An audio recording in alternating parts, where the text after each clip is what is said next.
Greetings to everyone. So today I'm here with a case with regard to the employee attrition prediction using the logistical regression. Background of the case: BrightFuture Tech Pvt Limited, a fast-growing IT service company in Bengaluru with 200 employees, has recently been facing an alarming rise in employee attrition. So over the past 2 years, nearly 1 out of 5 employees have left the organization, creating challenges in meeting project deadlines, maintaining client relationship, and controlling recruitment and training cost. HR challenge, or you can also call it as a problem statement. The management has suspected that attrition is not random, but it is influenced by internal factors which include work-life balance, manager support, overtime hours, salary levels being too less, training opportunities which is not given to the employees, remote work flexibility which is not given to the employees, which really demotivates them to work, and the tenure. So talking about the tenure, it mentions about the span where an employee stays with an organization. The current situation what the company is facing. So the company decided to conduct exit interviews with those employees who are leaving the organization, and they came across few shocking information. So the exit interviews reveal that employees often complain of a very poor work-life balance. The second one is lack of career progression and mentorship. Third one is salary dissatisfaction among junior and mid-level staff. The fourth one, excessive overtime during client deliverables, which can also be known as one of the HR metrics, which is the billable employee hours. So what is the management concern? The HR director believes that these patterns continue, BrightFuture Tech will risk in losing the top talent to competitors' company, especially in high demand areas like the software development and data analytics. So the leadership team wants to identify which employees are more likely to stay and which are at risk of leaving. So what they do, they wanted to predict the level of attrition.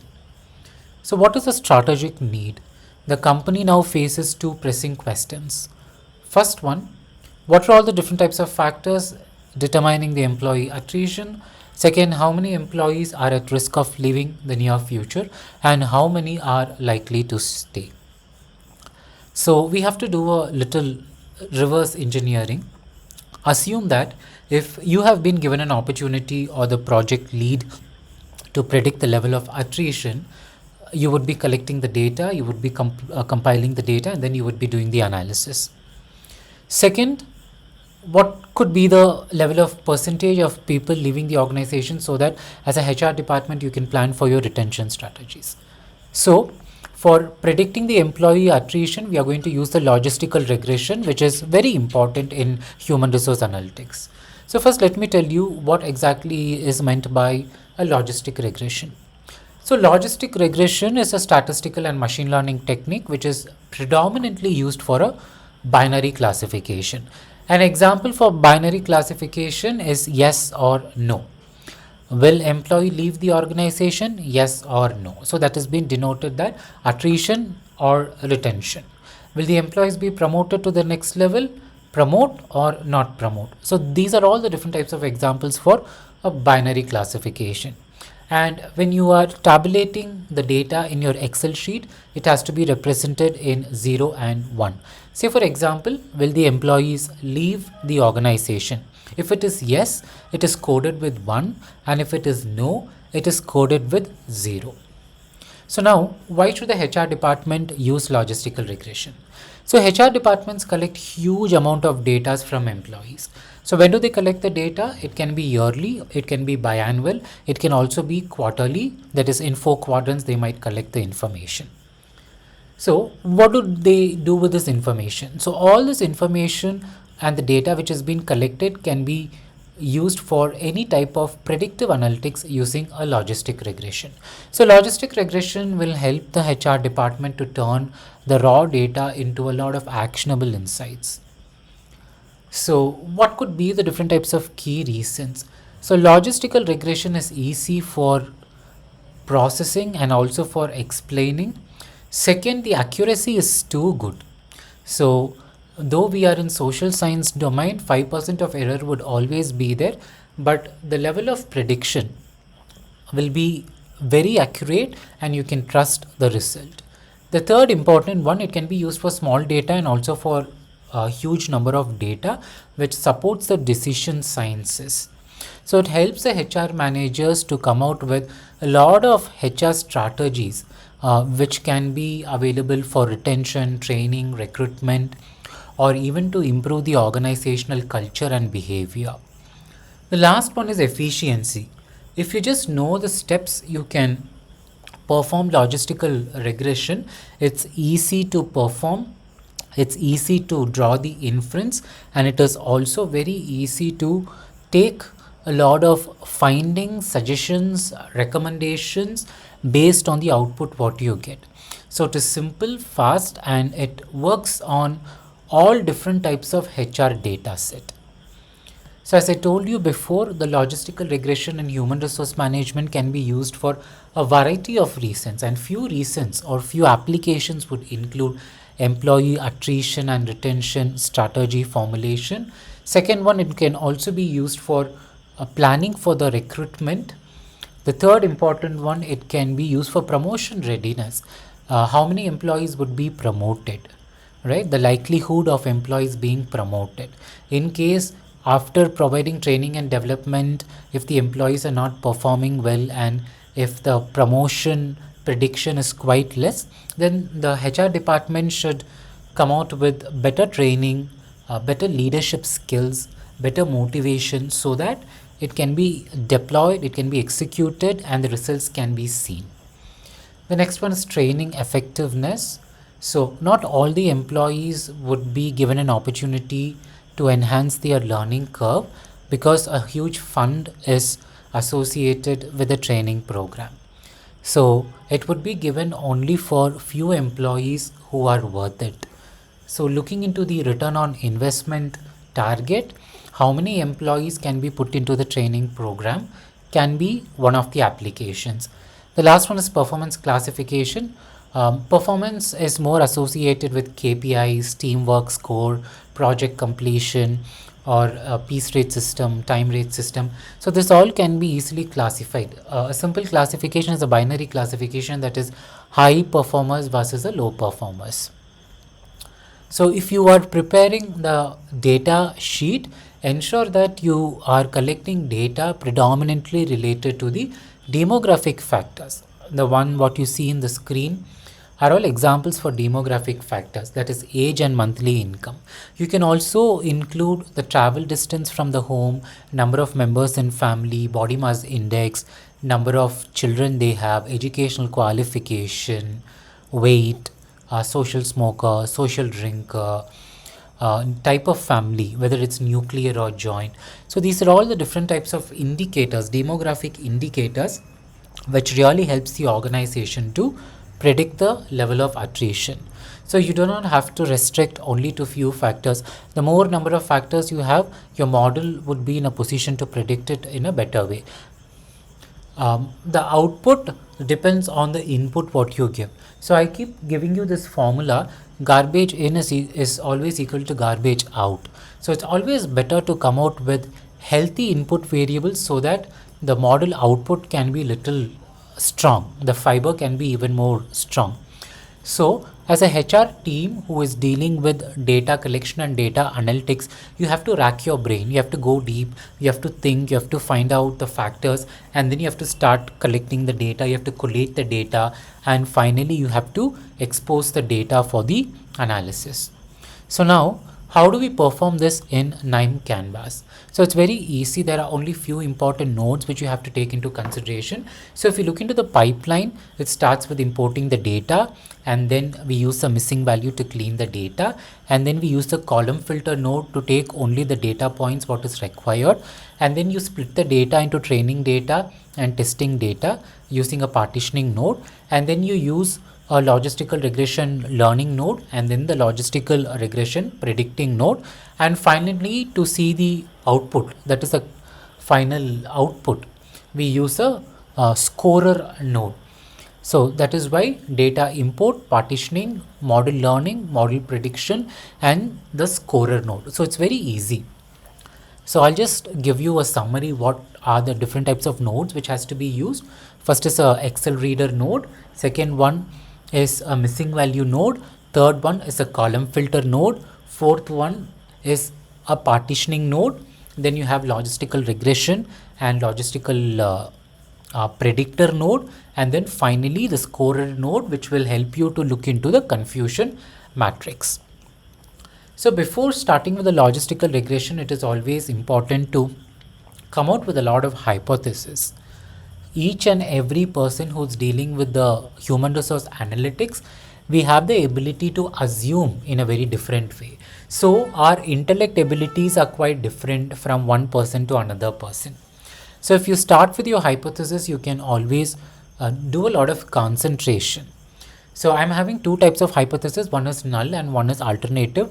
Null is all about that there is no relationship between two variables, and alternative is all about there is a very strong relationship between two variables.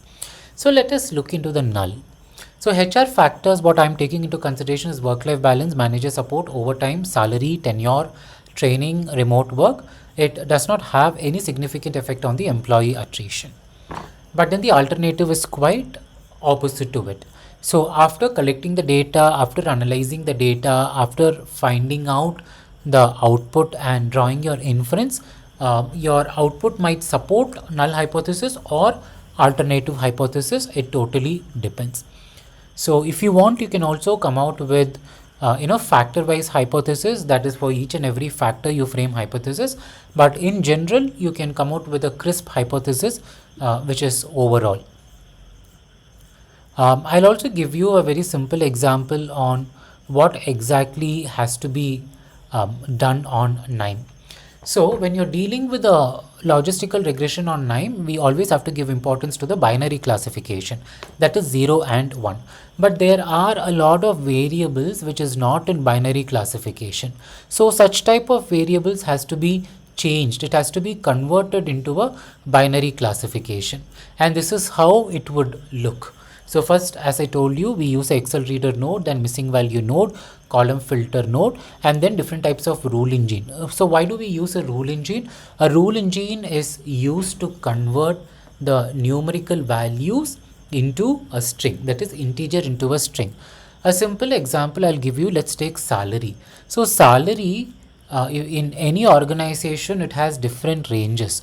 So how do you classify salary into a string, into a binary classification? So we can have high salary and low salary. Likewise, if you take age, you can have it for senior level employees and junior level employees. Likewise, if you take work-life balance, high work-life balance, low work-life balance. If you take job satisfaction, high job satisfaction, low job satisfaction. If you take manager support, yes, the manager supports, no, the manager does not support.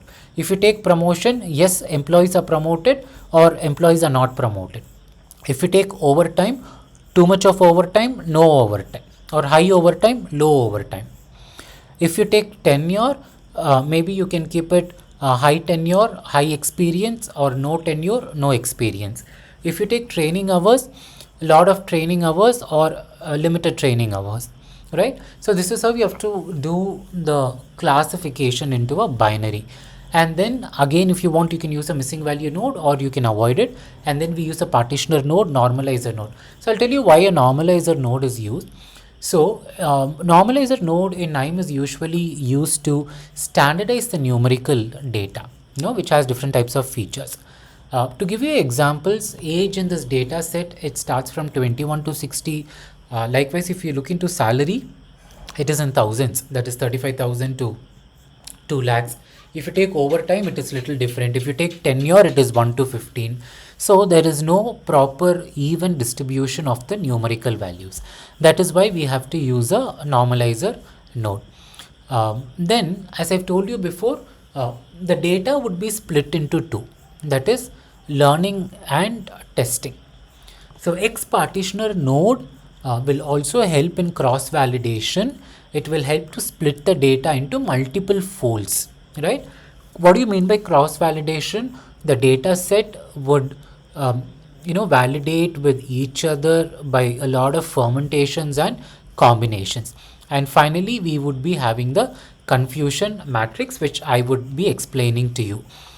So basically, you have to know about all these factors, which is very important before getting into the logistical regression.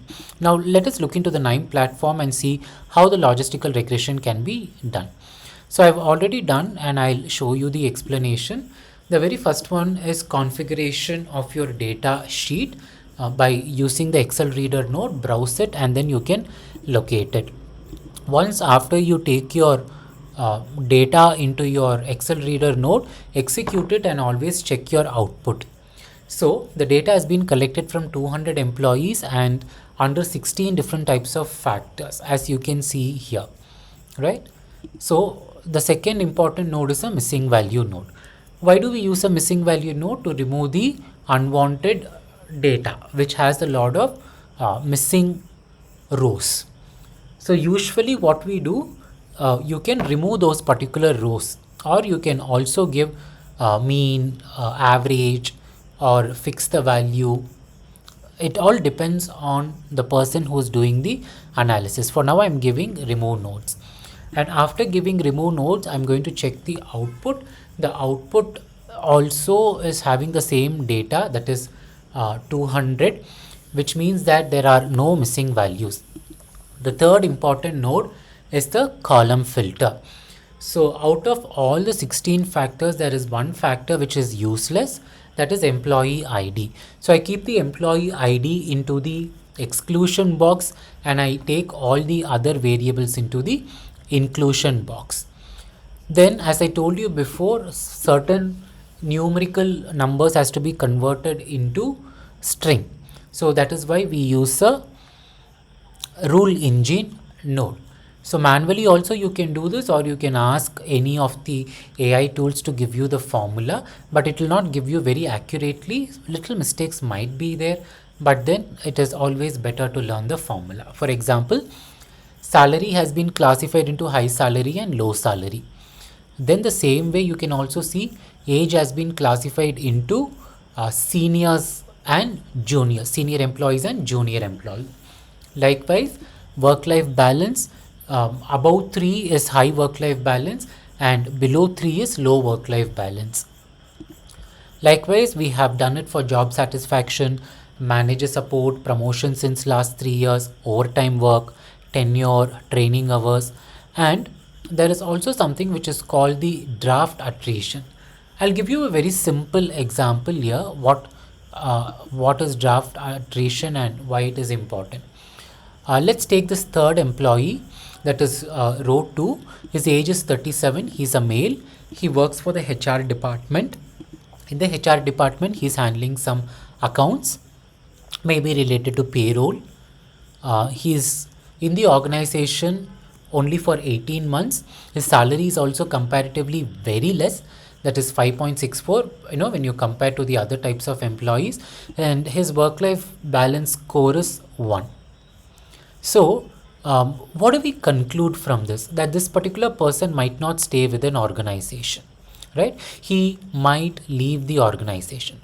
So it is just a draft assumption. We have given it as yes. But we do not know, but this person might continue in the organization.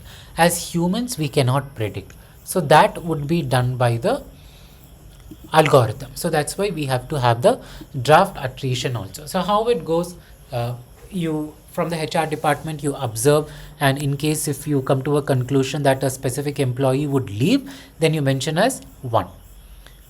And if an employee is not going to leave, and then you can mention as 0.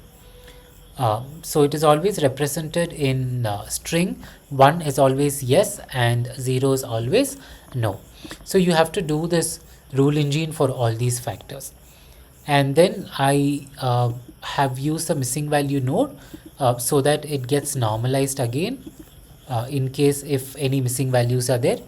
And then I've used the X partitioner node. So X partitioner node, I've told you that the data gets split into training data and testing data. Normalizer also, I've told you how it works. You can also use a table partitioner node, which is almost the same. X partitioner and table partitioner is almost the same. It divides your data into two. I'll show you how the data gets divided. You can see two different types of tables. Table 1 is training data and table 2 is the testing data, which you can see. Finally, we also use the logistic regression predictor and the logistic regression learner. Predictor should always be on the top and the learner should always be in the bottom. So the first tail of the table partitioner should be connected to the predictor. The second tail should be connected to the learner, and then the blue tails of the learner should be connected to the predictor, and finally we use the scorer node. So first let's configure the learner. In learner, in this setting, the target column is attrition. This is what we are going to predict, right? So that is the target column. Next, every factors we are going to take, and then we have something which is called maximum number of epos. So this epos minimum is 100. Maximum you can increase it so that the rotation would be better and your data output also would be more accurate. For logistical regression predictor, you have to enable this. That is, custom prediction column name should be the prediction, right? The same prediction, because we are going to predict the attrition only. Finally, you have the scorer node. In scorer node, first column should be binary, the second should be the predictor, because that is what we are going to predict. And then finally, you can also execute and finally check the output. The output is a confusion matrix, as what you can see here. So now I'll tell you what exactly do you mean by this confusion matrix and why it is so important. It's a very simple one. So before that, I'll tell you, we have used the Excel reader node, column filter, missing value node, rule engine node for everything, for conversion, normalizer, X partitioner, table partitioner, logistic regression learner, predictor, and finally the scorer node. So this is the output what we got. So which means 87 employees might not leave the organization, whereas 27 might leave. And if you look into the level of accuracy, it is 100% and error is also 0%. So how do we look into this? How do we draw the inference? So step-by-step interpretation, let me tell you. So the logistical regression model is perfectly predicted about the attrition outcomes for all the employees in the data set, which means 87 employees are going to be predicted that they are going to stay with the organization, whereas 27 employees may be leaving the organization. So this means that your independent variable, the data factors what we give, the 15 factors, right, has strongly predicted the level of attrition, that is yes or no. Now, what this means to this case, how do we connect to this case? So as before I told you that the BrightFuture Tech Pvt Limited, they are facing a major HR concern that many employees are leaving. So now the logistical regression has successfully predicted about the level of attrition. Second, there is a pattern of dissatisfaction, right? Because like long working hours, lack of managerial support, low salary. So these are all very strongly correlating to the attrition.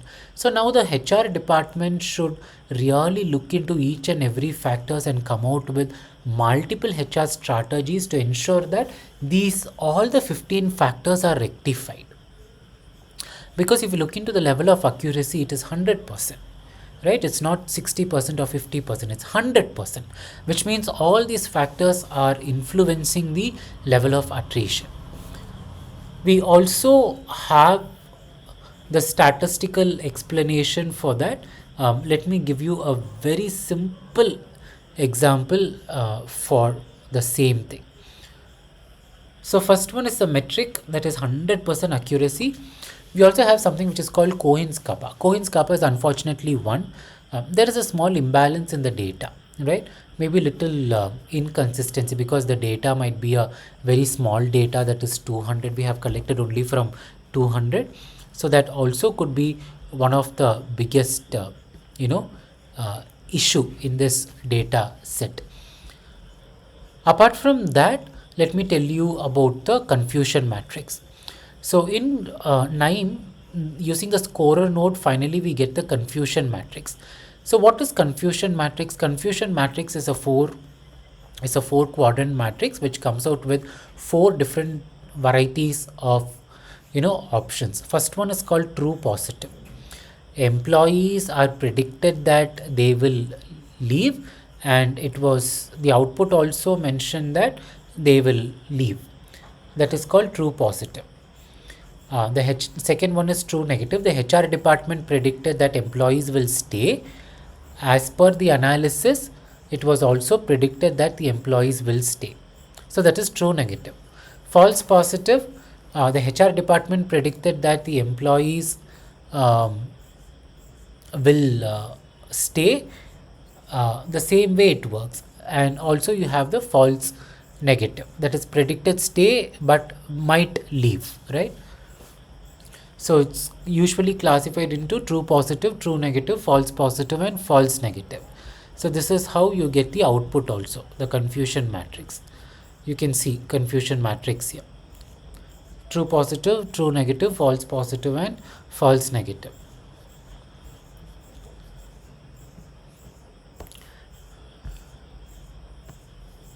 So let's relook into it, a small summary. The objective of this case study was to predict the employee attrition using logistic regression. Second, the model output, that is 100% accuracy, where 87 will stay and 27 will leave.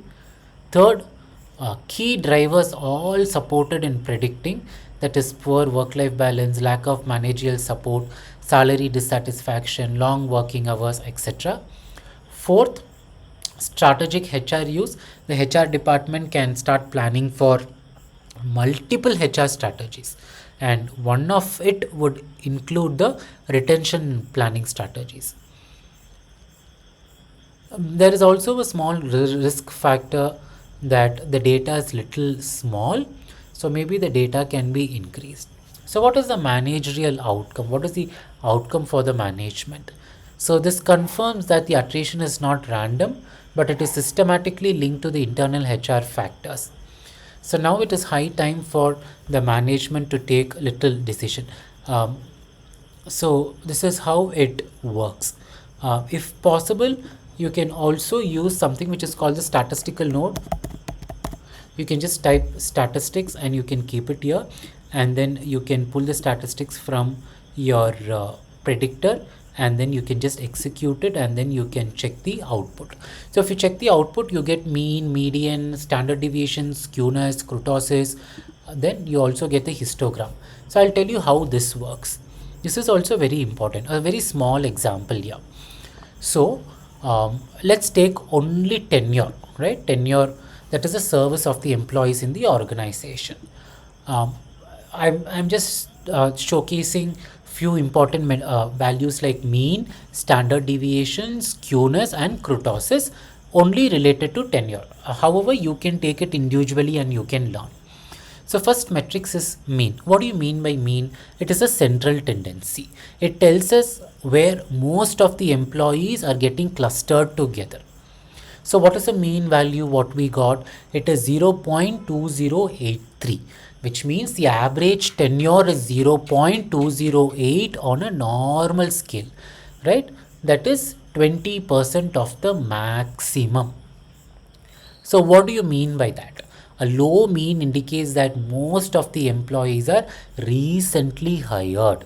So they are new to the organization.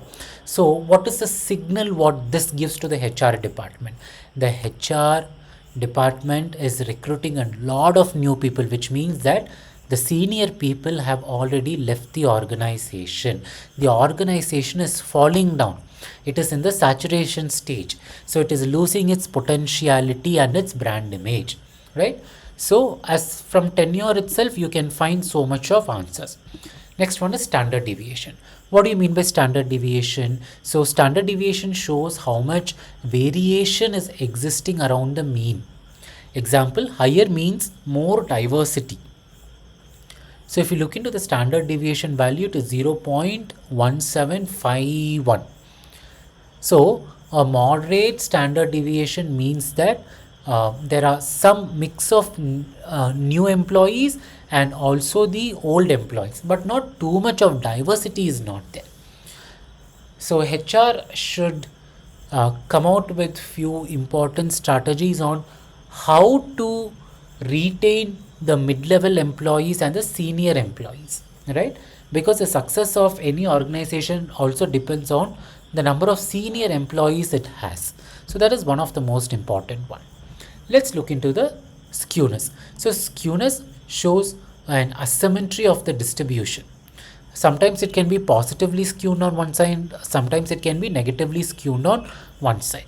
So a strong right skew, which means most employees have low tenure and few have long tenure. That is what we also predicted. So for HR, a positive skew indicates a large proportion of new joiners, which is quite alarming. Why the organization is having a lot of new employees? What happened to the experienced employees? So what happened to the employee loyalty factor? Is it missing? So these are all the different types of things what you can mention. So likewise, if you look into kurtosis, it is a highly peaked distribution. It can be distributed on one side or it can also be distributed on both the sides. But looking into this particular HR data sheet, it has been peaked into one side. That is, most of the employees are in the organization which is less than 3 years only, right? A kurtosis score more than 3 means most of the employees have very similar tenure length, suggesting a bulk of employees joined recently, right? So if you look into the mean, standard deviation, skewness and kurtosis, it all talks about the same concept, that the department or the institution has recruited a lot of new employees. That is all the junior employees. So senior employees are not there. Likewise, let's also draw a small inference. The workforce at BrightFuture Tech Limited is young in tenure, with many employees who are serving less than 20% of the company's maximum tenure period. That is very alarming. So this reflects rapid hiring process, very frequent turnover, and aligning with the HR director's concern about losing 1 in 5 employees in 2 years. I think from a predictive perspective, tenure also plays an important role. So likewise, you have to take each and every metrics and look into the statistical part. Likewise, I have given one more example for salary, which has been studied using different metrics like mean, standard deviations, skewness, kurtosis, right? Likewise, you can also do it for the other variables. So logistical regression is a very useful tool on KNIME to predict any type of attrition or churn rate or retention. But the only thing what you have to keep in mind that it should be a binary classification.